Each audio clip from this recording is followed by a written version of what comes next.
ৰাজ্যসভাত সাংসদত থাকি আহিলোঁ।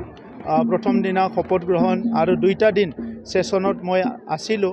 এইটো এটা ডাঙৰ এক্সপিৰিয়েঞ্চ যে ভাৰতৰ এটা উচ্চ সদনত ভৰি দিবলৈ পোৱা বা তাত বহিবলৈ পোৱা বা তাত কথা শুনিবলৈ পোৱা, এইটো অংশগ্ৰহণ কৰিব পৰা বহুত ডাঙৰ এটা উপলব্ধি। কেইবছৰমান আগলৈকে মই দিল্লীত ধৰ্ণা দিবলৈ গৈছিলোঁ, ৰেলী কৰিবলৈ গৈ আছিলোঁ, নিজৰ দাবীক লৈ পেলাই সংগ্ৰাম কৰিবলৈ গৈ আছিলোঁ।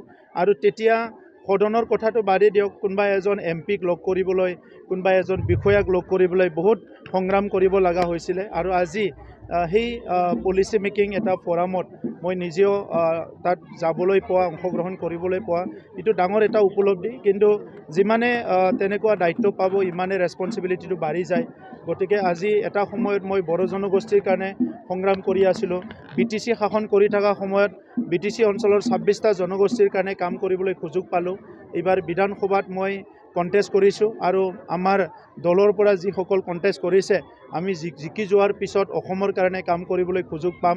আৰু এতিয়া ৰাজ্যসভাৰ সাংসদ হিচাপে দায়িত্ব পোৱাৰ পিছত দিল্লীলৈ গৈ বিভিন্ন পলিটিচিয়ানবিলাকক লগ কৰি, বিভিন্ন দলক লগ কৰি আৰু যোৱাকালি আমি প্ৰেছ মিট কৰি আমাৰ কথাবিলাক কৈ আহিছোঁ। কাৰণ দুটা তাত বিল আহি আছিলে, এটা ওমেন ৰিজাৰ্ভেশ্যন বিল আৰু এটাটো হ'ল আমাৰ পাৰ্লিয়ামেণ্টত ছিটটো বঢ়াৱাৰ কাৰণে যিটো আমাৰ সমষ্টি বাউণ্ডাৰীটো ৰিড্ৰ কৰাৰ কাৰণে ডেলিমিটেশ্যন, এই দুটা বিলো লোকসভাত পাছ নহ'ল।